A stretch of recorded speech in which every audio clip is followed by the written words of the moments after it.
Okay, I'm back. And, yeah.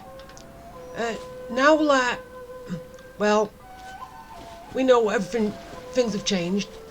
The Belvedere has actually changed something in the past, I don't know what. What did he get rid of? Did he get rid of the Doctor Ballet, or what?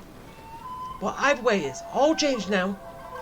And we're going back to Nahina and seeing what she knows. But then again, like with Ruka Devata, she's not gonna know much. Yeah, she's not gonna know much. Seriously, why is the in-game voice is more louder than my voice? I don't get it. Or they're on par. Probably I'd say up that way, but I don't really want it to be that way. But I don't want to lower the volume down anymore. But meh.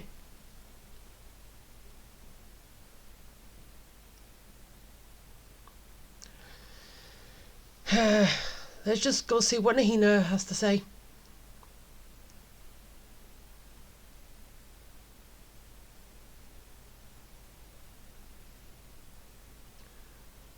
When it loads up. Here we go.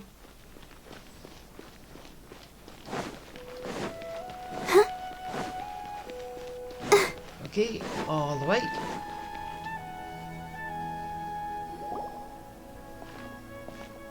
Hey, it's them! Yeah, it's us. Akaba, Sawada, you're still here? Well, yeah. Why wouldn't they be? Indeed we are. If you have a moment, we'd love for you to join us once more. We have time. What do you want to talk to us about?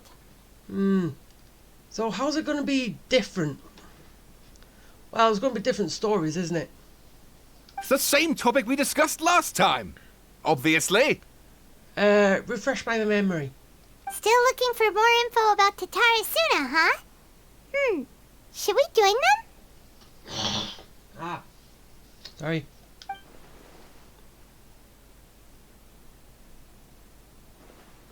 Unfortunately, we haven't made any real progress.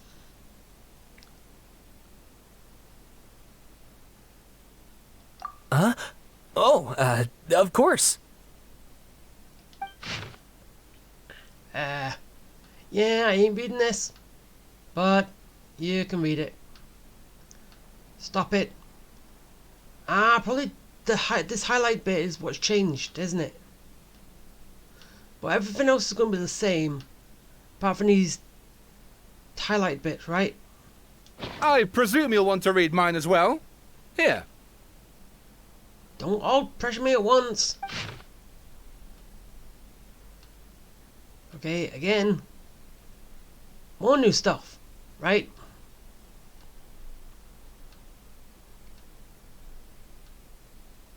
Okay, that's it.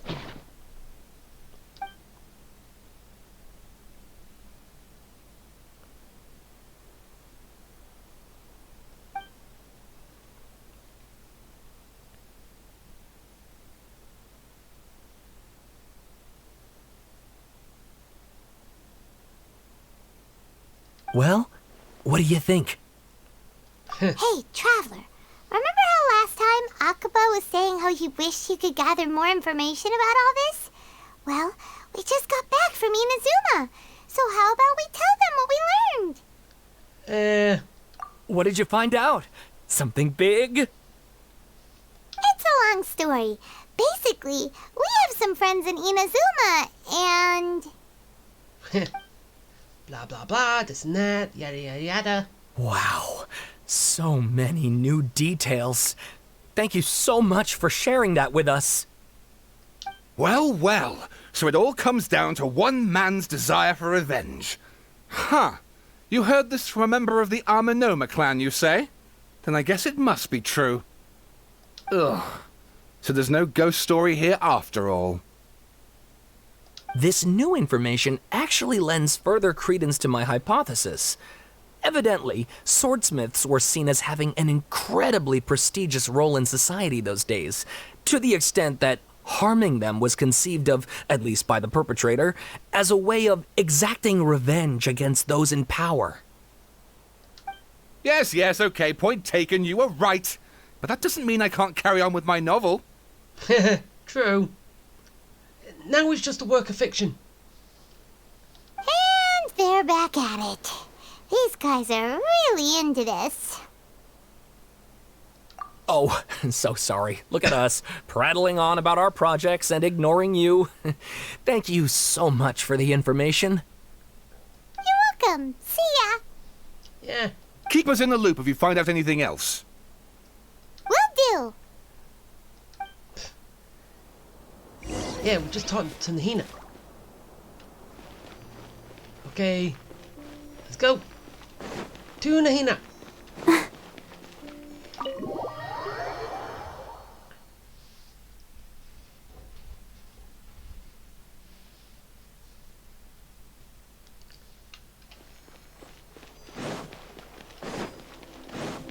Hi, Nahina. What's new? Nahida, we're here! Traveler, Paimon, how have you been? Ugh, where to start? Paimon hasn't had a moment's rest this whole time. That night, we ended up chatting and chatting until suddenly the sun was up. And then she decided she wanted to go to Inazuma. It wasn't that. The Balladeer? It sounds like some kind of code name. Yep, she's forgot too. You look troubled. Is there something you need to tell me?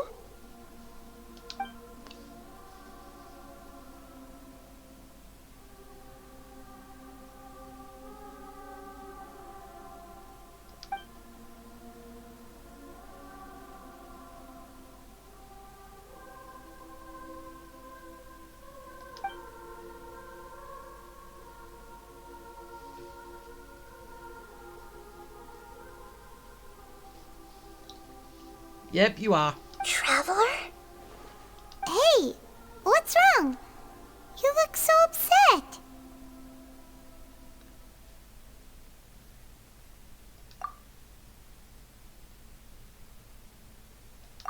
Yeah, tell the truth.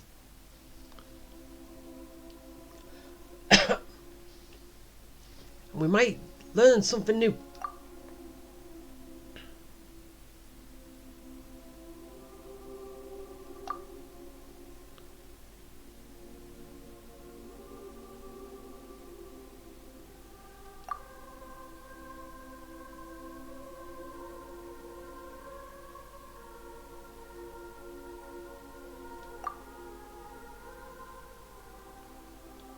So, I'm just wondering, with Balladeer not here, what gnosis did they actually go for? That made him a god.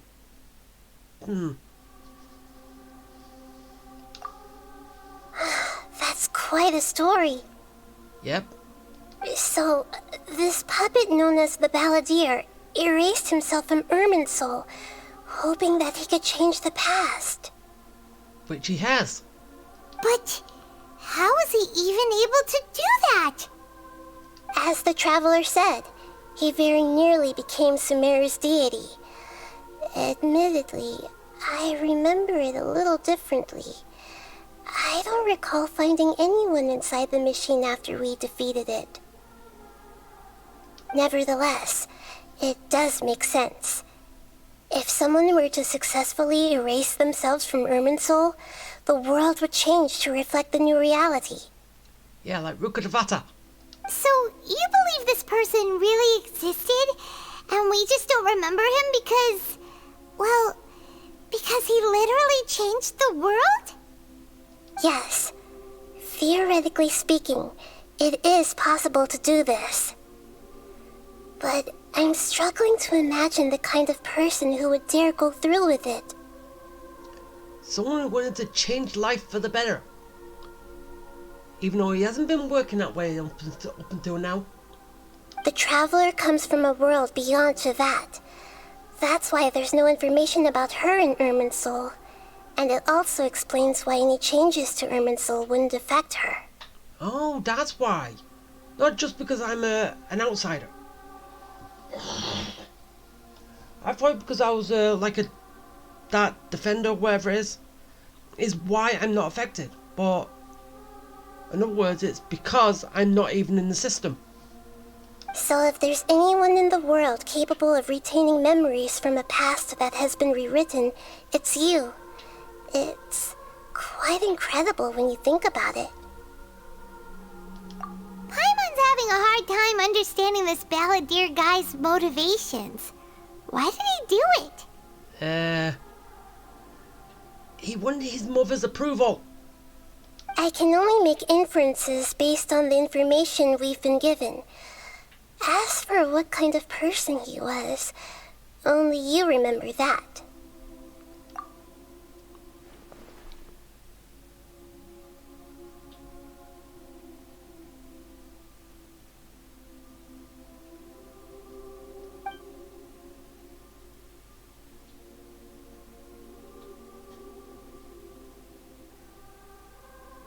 Yeah, he had a friend back there, so he did want to save him.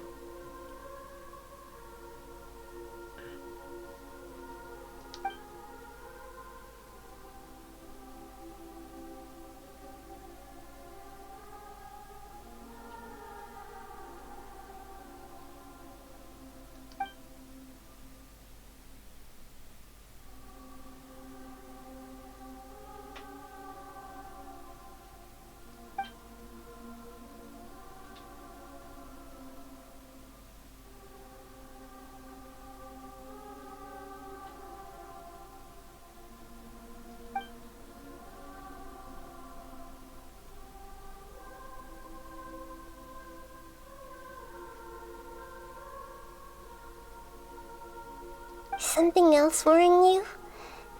Something that you can't share? So what, the Belladere at that point knew about Rukadavara and they changed, so he thought he could do the same? Is that why he did it?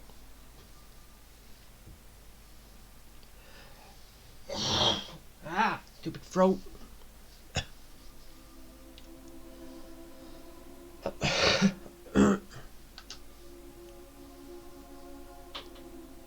It couldn't change the fate of the ones who had died, right? Once the balladeer realized he hadn't been betrayed after all, it must have completely changed his view of the people of Tatarasuna. Now he saw them as friends again. He couldn't keep hating humans after that, and if he thought there was a chance he could save his old friends, it would be hard not to try. The story makes sense, every part of it. Ah. Stupid. The balladeer tried to achieve godhood with the doctor's help. He was unsuccessful, but retained the power to connect with Irminsul. That power then enabled him to change what was recorded in Irminsul and erase himself, even though he didn't have much strength left. Yeah, it does make sense, but it still ended in tragedy for his friends. Yeah. It just feels so hopeless. He gave everything to do this, but it seems like he got nothing in return. Yes, but then again, his friend didn't die the same way, did he? Because his friend actually went into the furnace to stop it, with help from a samurai, but none of them came out. Unlike before, which he went in, his friend was already dead, and his heart was used to keep him safe. So, died but still differently. Ah.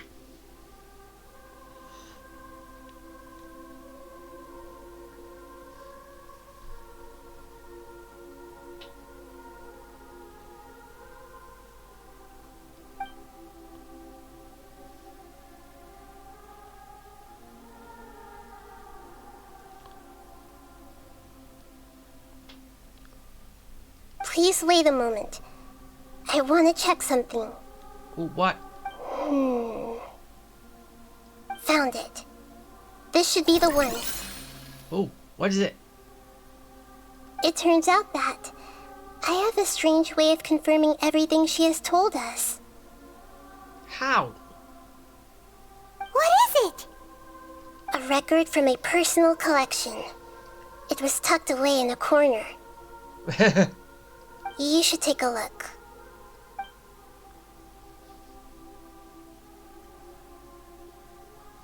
Is this a fairy tale? Who wrote it? I authored this record myself. Huh? You wrote a fairy tale that somehow has something to do with the balladeer? When combined with the traveler's narrative, it's clear that this story is an allegory. Everything in it is a symbol for something else. Hold on. So this record survived from the past? Yes. Any information about the balladeer or the kabuki mono in other records will have been changed. But I wrote this story in a way that means it was left intact. Oh. Okay, you cheated. Changing the information in Irminsul changes to that. But Irminsul can't change information that was well hidden in advance. I guess I must have written this story as a backup before the balladeer entered Irminsul. So then why did you think you'd need this then? That's incredible! What a great idea! And sending the traveler into Irminsul with the balladeer must have been a further precaution. I knew she'd remember everything. This story is abstract enough that it still resonates with the present information recorded in Irminsul. But if we connect all the different pieces together, the true story that emerges is the one she told us, the now erased life of the balladeer.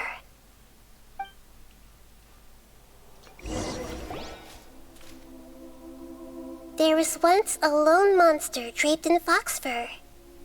The monster found a family of foxes, joined them, and they became friends. The monster lived with the family day and night, and everyone treated it as one of their own. Once in a while, the monster would take off its fox fur at night and lament to itself as it gazed at its reflection in the water. I am a monstrosity, yet they are too foolish to see it. I pity them.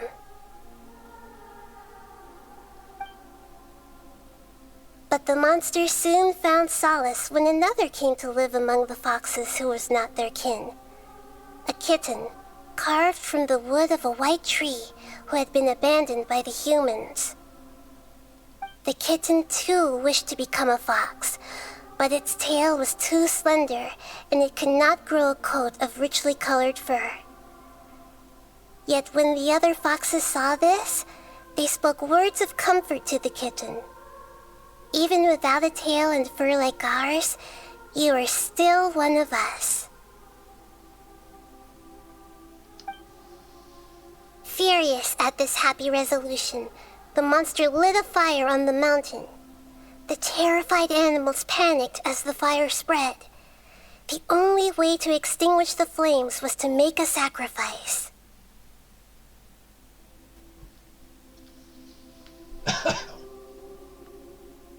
A gray fox stood up and addressed the monster.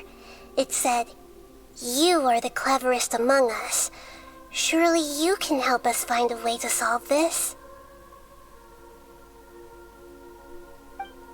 The monster smiled, led the fox toward the fire, and murdered it. The gray fox's heart was turned into a beautiful drop of water, clear, spotless, and pure. Yeah, this is basically the story that was told, which basically saved the balladeer at that point, isn't it? The monster gave the heart of water to the kitten, telling him, "The foxes have decided. You are the one who must be sacrificed. Take this, quench the flames, and die for your fox kin. The fire was extinguished, but the kitten lived. It left that side of the mountain and found a little bird who had a broken wing. The two promised they would spend their whole lives together, but the little bird did not have long left to live. It passed away soon after. After burying the bird, the kitten left the mountain for good.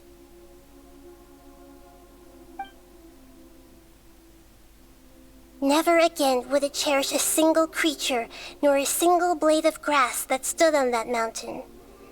The kitten spent the nights wandering aimlessly, gnashing its teeth at the moon. How it wished to swallow the moon and devour the moonlight. If the world could only return to darkness, then it would finally be peaceful and content. I will become the new moon, the answer to everything.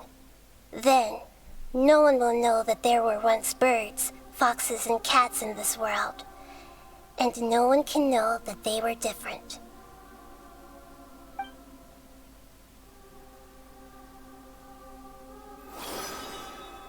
We solved it! I remember now. This is not just the Balladeer story.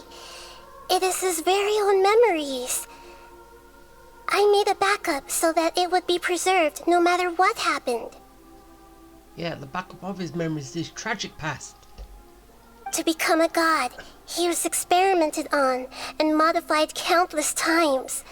It was brutal torture, and the only reason he was able to survive is that he was a puppet. This memory was extracted from him by the scholars. Presumably, they kept it to have something to defend themselves with. Creating a deity was just the first step. Some of them wanted to be able to control it.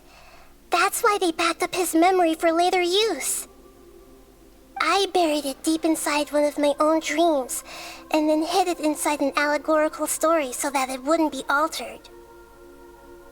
It's hard to believe that this person really existed, let alone that he tried to get rid of us on more than one occasion. Yeah. Paimon has no memory of him at all. He completely vanished like a puff of smoke. Poof. The Balladeer agreed to help me look for information about the Descenders, and although he was unsuccessful, he still helped you. Before he vanished, he confirmed an important detail, that Conria was where your twin first came into this world. We still don't know how the change to Irminsul will affect the senior ranks of the Fatui, but in all likelihood, they won't even remember their own Harbinger.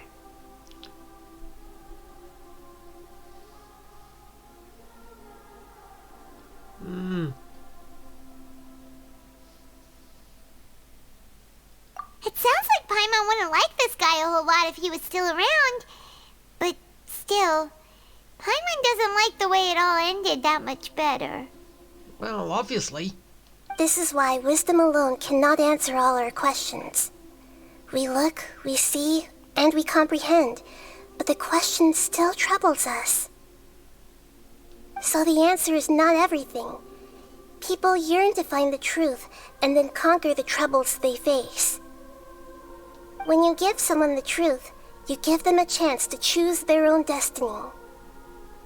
To others looking on, this may seem like a pointless endeavor, but for him, the chance to act on his desire to disappear must have meant a lot.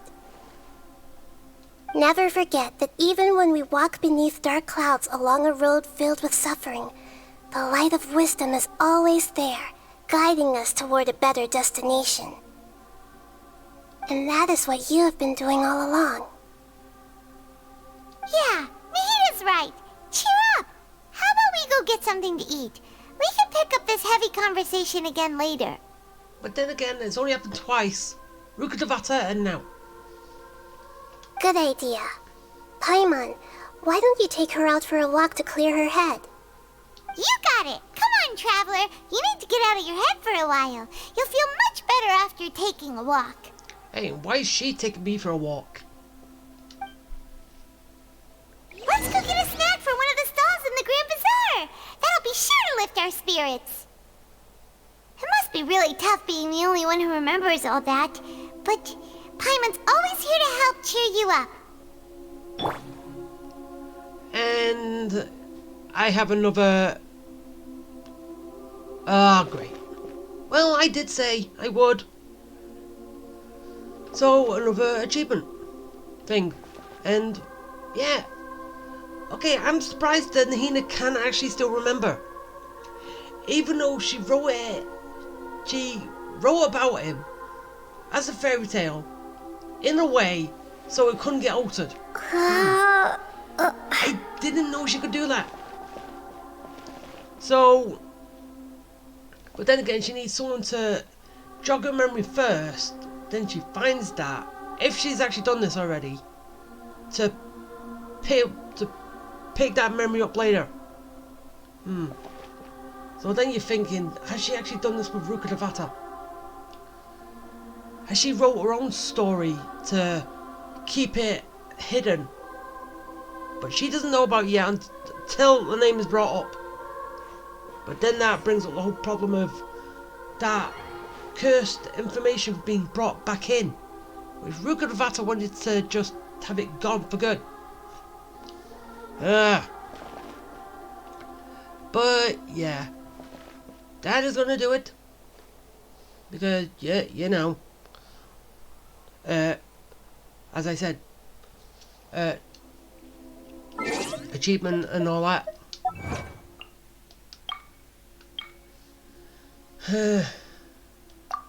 So, yeah, good, interesting. As I said, I can't believe Nahina can still sort of remember, and she actually wrote that within the brief moment that she had when she learned about it. But so, yeah.